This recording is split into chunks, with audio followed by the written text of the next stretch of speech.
खुश तो रहूंगा ना पार्वती। मैं आज अपनी यमु का रिश्ता जो पक्का कर कर आया हूँ। क्या? पर हमारी यमु तो अभी बस 9 वर्ष की ही है। 9 वर्ष की हो या 12 वर्ष की, पर विवाह तो उसका होकर रहेगा। ठीक है, पर लड़का करता क्या है? लड़का डाक खाने में नौकरी करता है और उम्र में हमारी यमु से 3 गुना बड़ा है। क्या?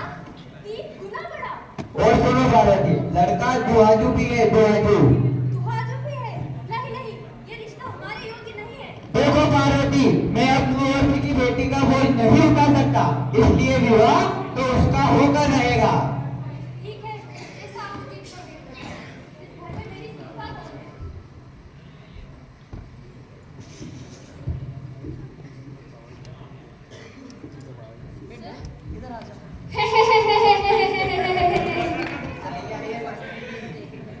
आपके लिए खुशखबरी है श्यामलाल जी। क्या खुशखबरी है शास्त्री जी? सोमवार के दिन गोपाल राव जी हमारी यमुना को देखने के लिए आ रहे हैं। ठीक है शास्त्री जी, चलिए तैयारी करते हैं। तैयारी करते हैं शास्त्री जी, चलिए।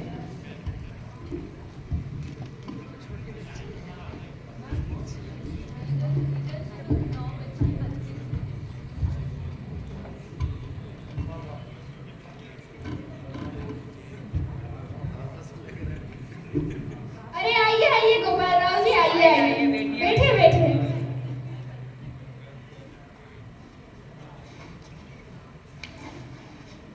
पार्वती, ओ पार्वती, यमु को लेकर आओ।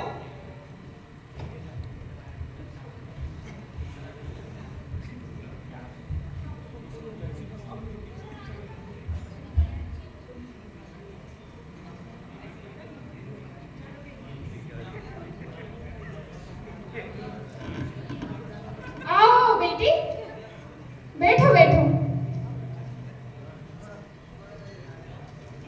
यजमान जल पान कीजिए। जी ठीक है। कुछ पूछिए ना, आप ही पूछ लीजिए। ठीक है, हम पूछ लेते हैं। बेटी क्या नाम है आपका? कितने भाई बहन हो? 2 महीने से खाना बनाना आता है? जी आता है। हाँ हाँ, ये भी पूछ लो, लड्डू पेड़े तो बना लेती है ना? बेटी बना लेती हो ना? जी। तो ठीक है, आप जाइए। ठीक है, मुझे ये रिश्ता मंजूर है। शास्त्री जी, आप इनसे पूछिए, इनकी कोई अपेक्षा तो नहीं? क्या आपकी कोई अपेक्षा है गोपाल राव जी? केवल लड़की? क्या केवल लड़की, कोई अपेक्षा नहीं? ना ना, मैंने ऐसा कब कहा, मेरी कोई अपेक्षा नहीं। फिर विवाह के पश्चात लड़की को पढ़ना होगा और बहुत पढ़ना होगा, और साथ ही में अंग्रेजी का अध्ययन भी करना होगा। नहीं नहीं, विवाह के बाद मेरी बेटी नहीं पढ़ेगी, बस ही तो चूल्हे चौके का ही काम करेगी। तो रहने दीजिए, फिर ये रिश्ता नहीं हो सकता। अरे अरे गोपाल राव जी, रुकिए रुकिए। श्यामलाल जी, हमें आपसे एकांत में कुछ बात करनी है, जरा आइए। देखिए श्यामलाल जी, आपको ऐसा रिश्ता दोबारा नहीं मिलेगा। बात की बात हम बाद में देखेंगे, इस रिश्ते को पक्का कर देते हैं। ठीक है शास्त्री जी, जैसा आप कहें, चलिए चलते हैं। ठीक है श्यामलाल जी, हमें आपकी सारी शर्तें मंजूर है। आप जैसा चाहेंगे वैसा ही होगा। ठीक है, रिश्ता पक्का। लेकिन ध्यान रहे, विवाह के पश्चात अपनी शर्त से मुकर ना जाना। ठीक है, और मुझे बीच में कोई रोक टोक पसंद नहीं है, इसलिए आप विवाह के पश्चात हमारे बीच नहीं बोलेंगे। ठीक है, चलिए चलिए श्यामलाल जी, हमें हमारे बिटिया के विवाह की तैयारी आज तो करनी है। चलिए चलिए शास्त्री जी, चलिए। तो आप देख ही रहे हैं, मात्र 9 वर्ष की अल्प आयु में आनंदी का विवाह होने जा रहा है।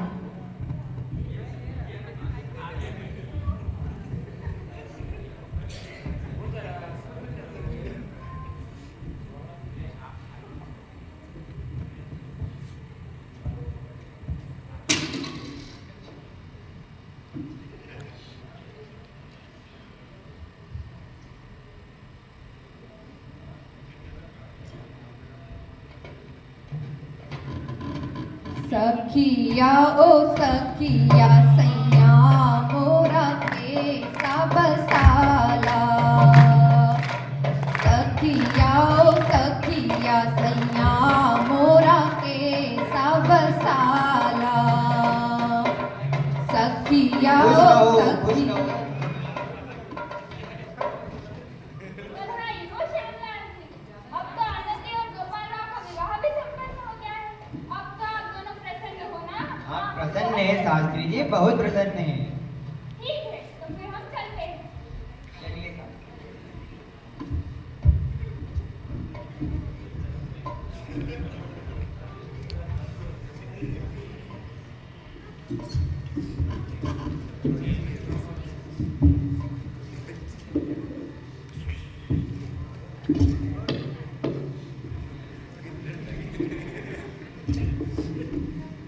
रुको आनंदी, अब से तुम्हारा खेलना कूदना सब बंद। अब से केवल तुम्हें पढ़ना है। ये किताब अब से सिर्फ तुम्हें इसे ही पढ़ना है। जी ठीक है।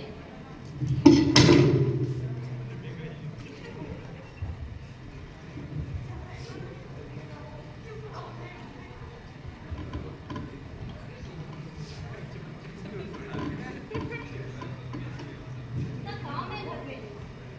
आनंदी, अरे ओ आनंदी, कहाँ मर गई ये लड़की? आनंदी, आनंदी,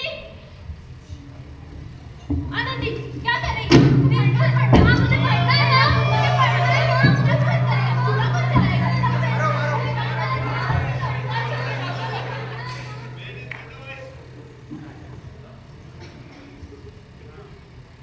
क्या करूं मैं? काम तो तुझे मालूम है। पढ़ूं या काम करूं? क्या करूं?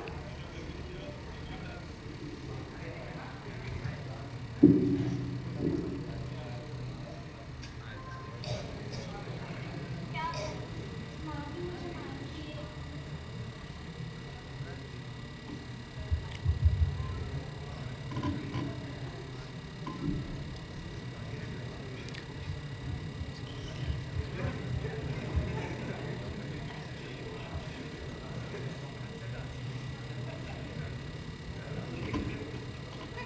ले आई पानी, रख दे यहाँ पर।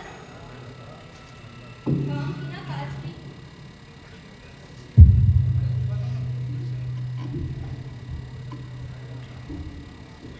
आनंदी, जी तुमने आज पढ़ाई की या नहीं? जी नहीं। अरे क्या हुआ, क्या हुआ? आप लोग मेरी बात को समझ क्यों नहीं रहे हैं? हमारा विवाह इसी शर्त पर हुआ था कि आनंदी आगे सिर्फ पढ़ाई करेगी। नहीं नहीं, विवाह के बाद मेरी बेटी पढ़ाई नहीं करेगी। वह सिर्फ चूल्हे चौके का ही काम करेगी। हमने कह दिया तो कह दिया, हमारी बिटिया नहीं पढ़ेगी अब। तो ठीक है, फिर अपनी बिटिया अपने पास ही रखो। मैं चला।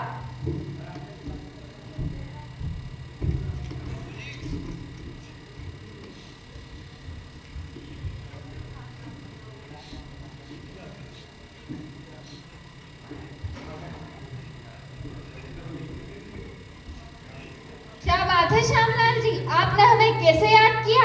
शास्त्री जी, अब हमारी आनंदी 14 वर्ष की हो चुकी है, तो क्यों ना हम उसके गोने करवाने के लिए गोपाल राव जी के यहाँ चले? ठीक है, जैसे आपकी मर्जी, चलते हैं। ठीक है, चलिए शास्त्री जी, चलिए।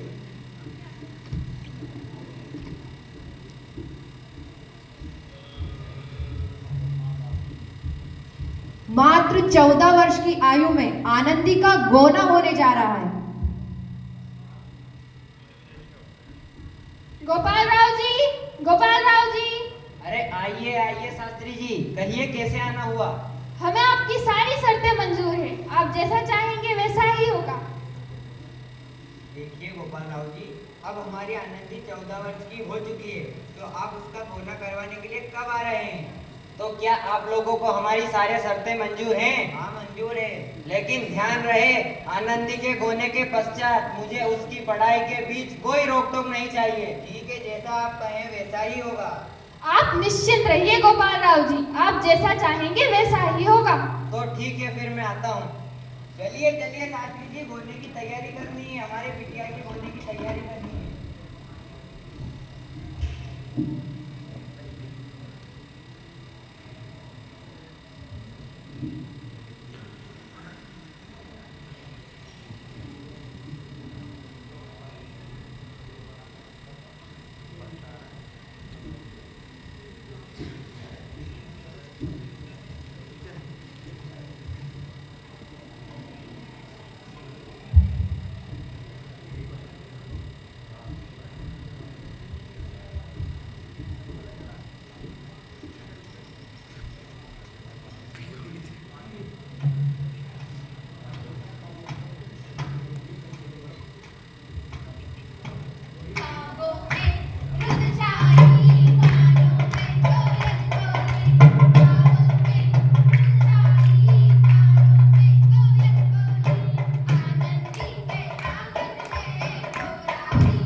रहो, खुश रहो।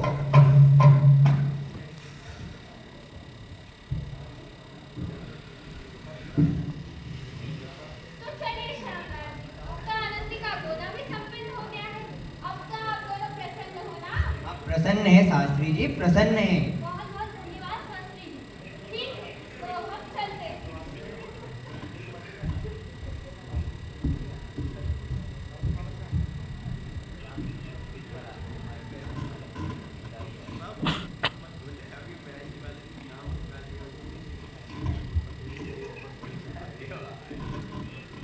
आनंदी, ये मैं तुम्हारे लिए किताब लाया हूँ। अब से तुम्हारा घर का कामकाज सब बंद। अब से केवल तुम्हें पढ़ना है और सिर्फ पढ़ना है। पर माँ गुस्सा करती है, मैं नहीं पढ़ पाऊंगी। क्या तुम्हें अभी भी अपनी माँ की सुननी है या अपने पति की? ठीक है जी, जैसा आप कहोगे मैं वैसा ही करूंगी।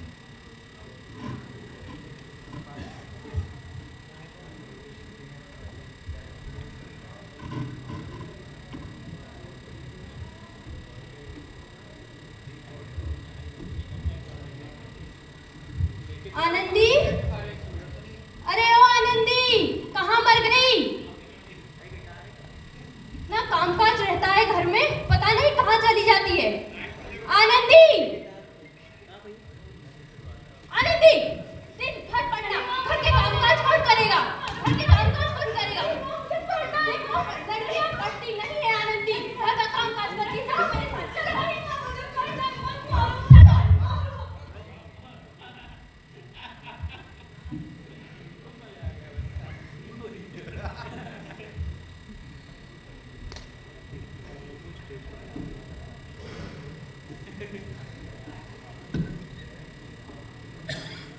तो मिल गई तुम्हें फुर्सत।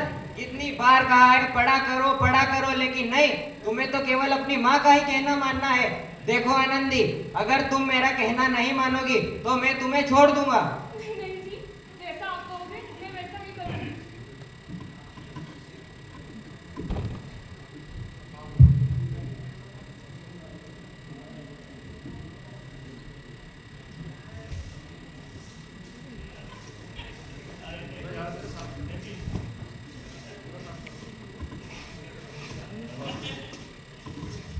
आनंदी, तुमने आज पढ़ाई की या नहीं? लेकिन क्यों?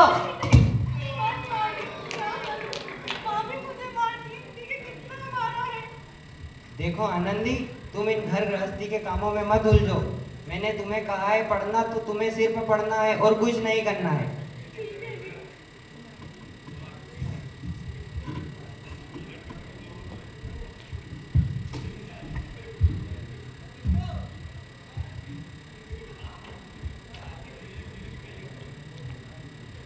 और इसी तरह समय निरंतर अपनी गति के अनुसार चलता रहा और कुछ वर्षों के पश्चात आनंदी ने एक पुत्र को जन्म दिया। तो आइए आगे देखते हैं क्या हुआ।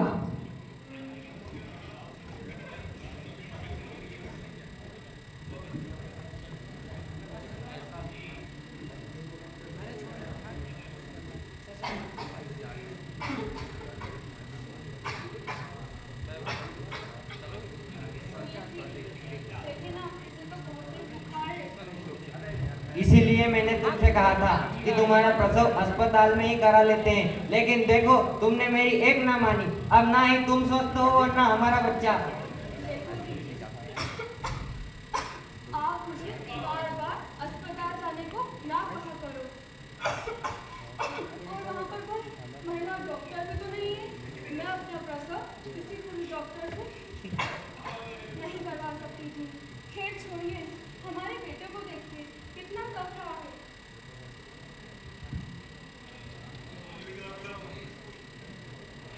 अरे इसका माथा तो बहुत तप रहा है, चलो हम इसे डॉक्टर के पास दिखा लेते हैं। नहीं, रहने दीजिए।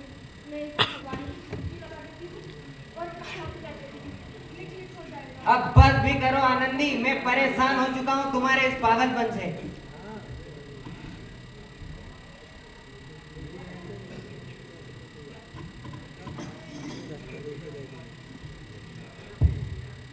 मैं मेरे बेटे को मोमबत्ती लगा देती हूँ और खाना बना देती हूँ। ये ठीक हो जाएगा। मेरा प्यारा बेटा ठीक हो जाएगा। लाज दुलारा है, अभी ठीक हो जाएगा। ये तुम बस जब देखो जब अस्पताल जाने के लिए कहते हैं। मेरा बेटा तो यूं ठीक हो जाएगा, मेरा लाल।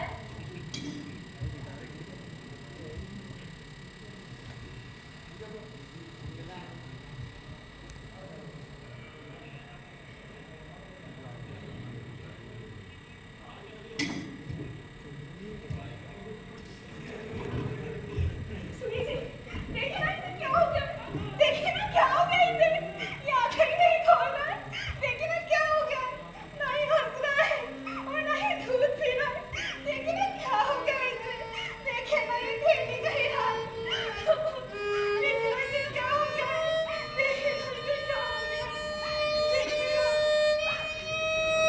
अब हटाओ ये आनंदी ये भगुन और बस करो। तुम इस अंधविश्वास में इतनी पागल हो चुकी हो, तुम्हें ये भी नहीं पता कि हमारा बच्चा मर चुका है।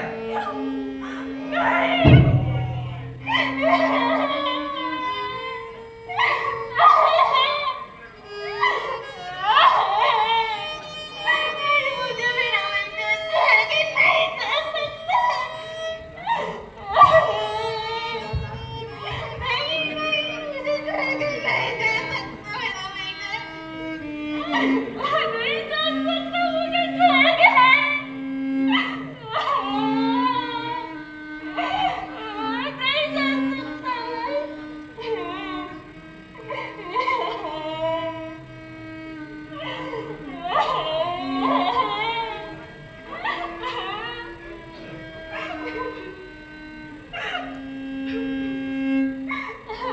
नहीं जा सकता। नहीं, मुझे छोड़ के नहीं जा सकता मेरा बेटा। नहीं जा सकता मुझे छोड़ के।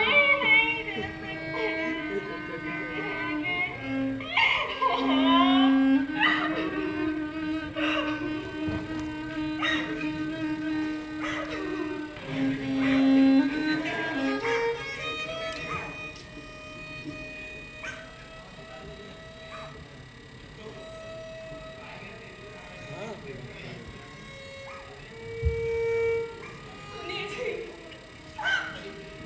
आज मेरे ही अंधविश्वास के कारण भगवान ने मुझसे मेरा बेटा छीन लिया। अब से मैं पढ़ूंगी, बहुत पढ़ूंगी और डॉक्टर बनूंगी।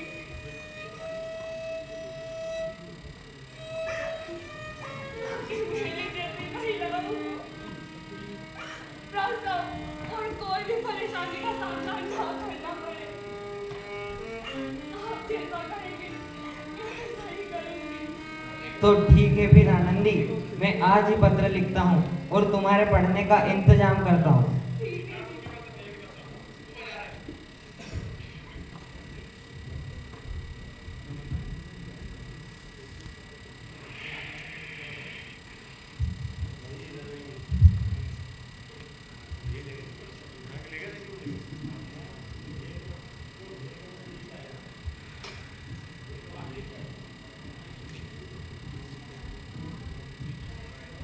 हेलो, गोपाल राव का घर किधर है?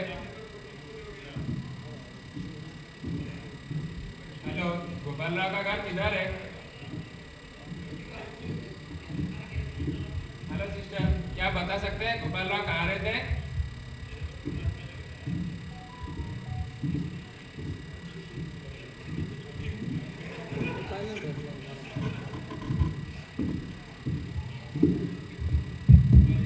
गोपाल राव जी, गोपाल राव जी। अरे आइए आइए फादर, कहिए कैसे आना हुआ। यस गोपाल राव, मैंने तुम्हारा लेटर पढ़ा, बहुत अच्छा लिखते हैं आप। यस फादर, मैं अपनी पत्नी को अंग्रेजी स्कूल में पढ़ाना चाहता हूँ, तो क्या आप मेरी मदद करेंगे? यस यस, व्हाई नॉट, जरूर, मैं तुम्हारा मदद जरूर करूँगा। Thank you father. ओके।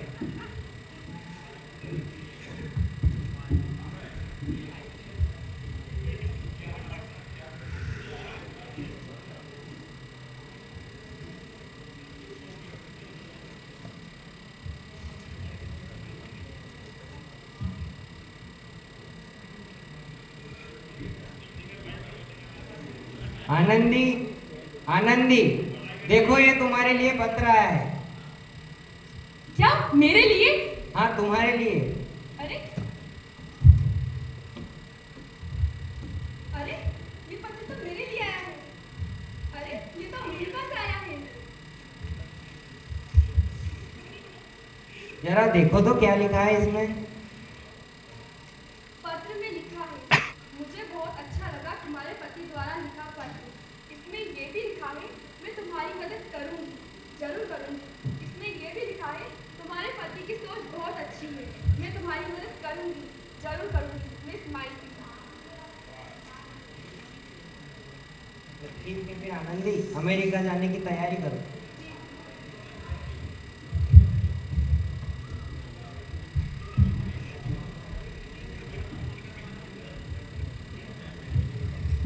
और इसी प्रकार आनंदी कई संघर्षों के बाद अमेरिका पहुंच गई। तो आइए आगे देखते हैं।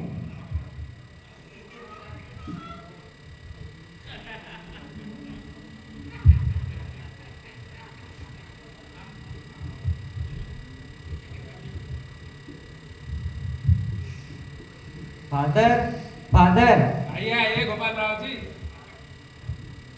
फादर, मैं आपकी मदद चाहता हूँ। मैं अपनी पत्नी को अमेरिका भेजना चाहता हूँ, क्योंकि वो यहाँ की पिछड़ी और संकीर्ण सोच के साथ यहाँ बिल्कुल भी आगे नहीं बढ़ पाएगी। तो क्या आप हमारी मदद करेंगे? ठीक है, मैं तुम्हारा हेल्प जरूर करूंगा।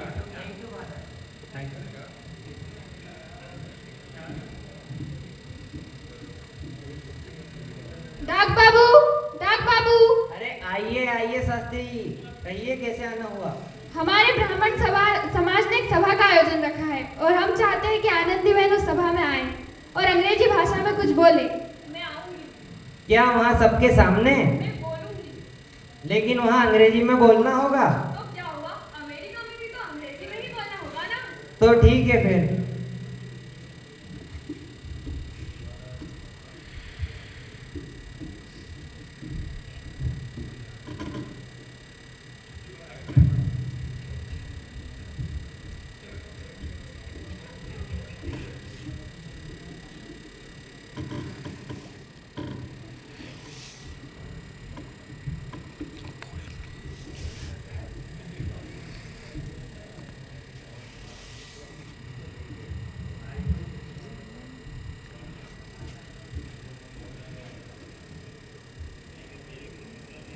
आइए आइए आनंदी बहन।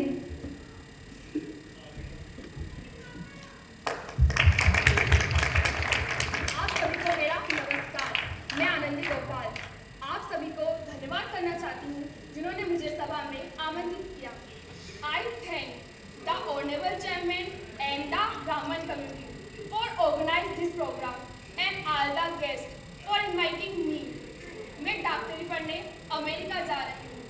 समस्त स्त्रियाँ चाहे देसी हो या विदेशी, बीमारी की अवस्था में पुरुष डॉक्टरों से अपना चिकित्सा करवाना नहीं चाहती, जो कि स्वाभाविक है।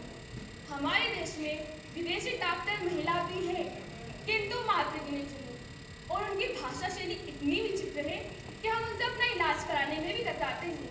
ऐसी स्थिति में भारतीय स्त्रियों का डॉक्टरी ज्ञान प्राप्त करना कितना आवश्यक हो गया है, ये आप सब समझ ही गए होंगे। ये जाएगी अमेरिका, ये बनेगी डॉक्टर, ये तो हमारा धर्म भ्रष्ट कर देंगी। हाँ हाँ, ये तो हमारा धर्म भ्रष्ट कर देंगी, कर देंगी ये तो। अरे अरे, रुको रुको, पहले सुन तो लो। आनंदी बहन आखिर बोलना क्या चाहती है?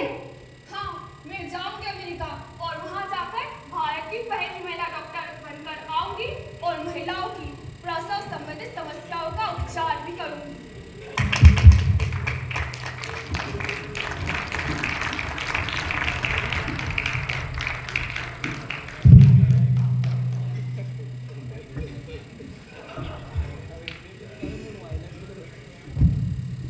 आनंदी, आनंदी,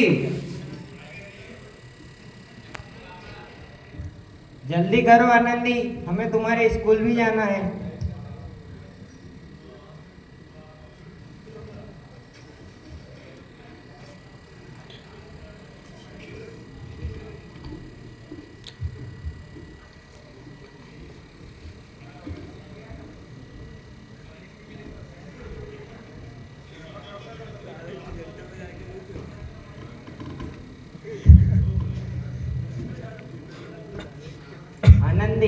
अमेरिका से तुम्हारी कारपेंटर मौसी का पत्र आया है। तुम अमेरिका जा रही हो, लेकिन अफसोस मैं तुम्हारे साथ वहाँ नहीं आ पाऊंगा। क्यों? क्योंकि मुझे वहाँ कोई नौकरी नहीं मिल पा रही है, इसलिए अमेरिका तुम्हें अकेले ही जाना होगा। पर मैं अकेले नहीं। नहीं आनंदी, मैं चाहता हूँ तुम अमेरिका जाओ और वहाँ पढ़ लिख करके बड़ी डॉक्टर बनो, क्योंकि मैं भी बहुत कुछ करना चाहता था। समाज को सुधारना चाहता था, विधवाओं का विवाह करवाना चाहता था, लेकिन मैं नहीं कर पाया। इसलिए मैं चाहता हूँ कि तुम अमेरिका जाओ और वहाँ पढ़ लिख करके बड़ी डॉक्टर बनो। ठीक है जी, मैं जाऊंगी, जरूर जाऊंगी।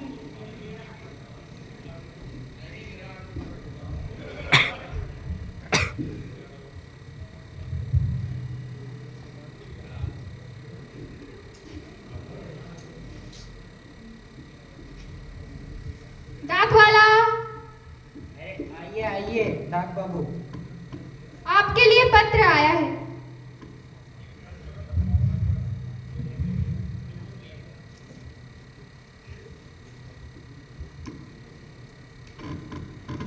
जरा देखो तो क्या लिखा है इसमें।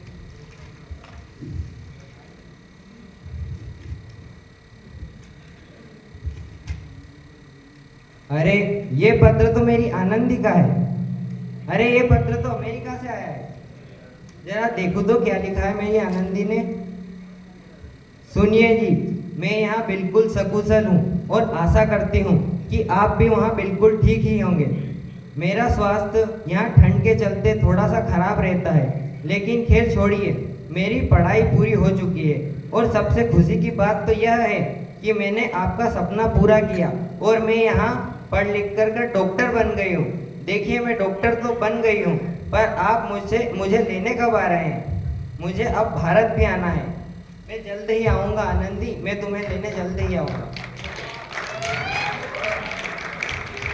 गोपाल राव जी आनंदी को लेने अमेरिका जा रहे हैं।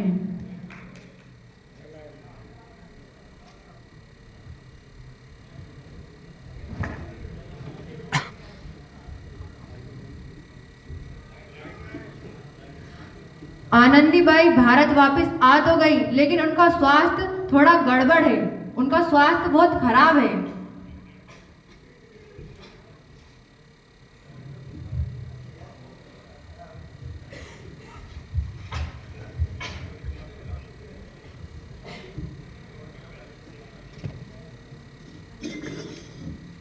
क्या हुआ बेटा? आनंदी, मैं तुम्हें कहा था, तुम ठीक हो जाओगी, परेशान मत हो आनंदी। आनंदी, तुम्हें कुछ नहीं होगा आनंदी, तुम बिल्कुल ठीक हो जाओगी। लो आनंदी, ये काढ़ा पी लो, तुम बिल्कुल ठीक हो जाओगी। लो आनंदी।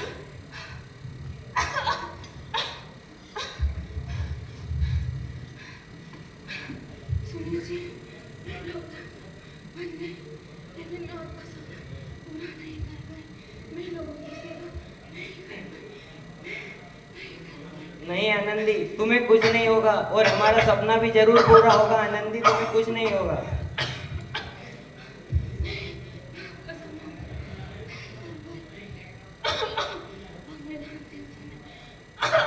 नहीं आनंदी, तुम्हें कुछ नहीं होगा, तुम बिल्कुल ठीक हो जाओगे आनंदी। आनंदी, तुम बिल्कुल ठीक हो जाओगी, ऐसा मत कहो।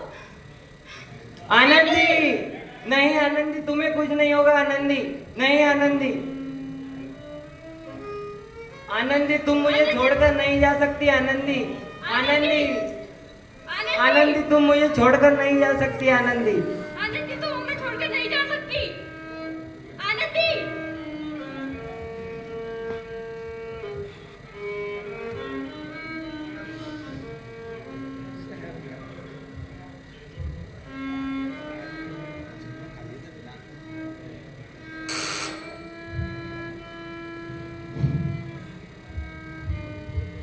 और आखिरकार सारे ताने और उल्हाने धरे के धरे रह गए। 11 मार्च 1886 में आनंदीबाई जोशी ने एमडी की डिग्री हासिल कर ली। मात्र 21 वर्ष की आयु में आनंदीबाई जोशी भारत देश की पहली महिला बनी। लेकिन अफसोस, वह समाज की सेवा नहीं कर पाई। 22 फरवरी 1887 में मात्र 22 वर्ष की आयु में आनंदीबाई जोशी का देहांत हो गया। ऐसी महान और गौरवशाली महिला डॉक्टर आनंदीबाई जोशी को हमारा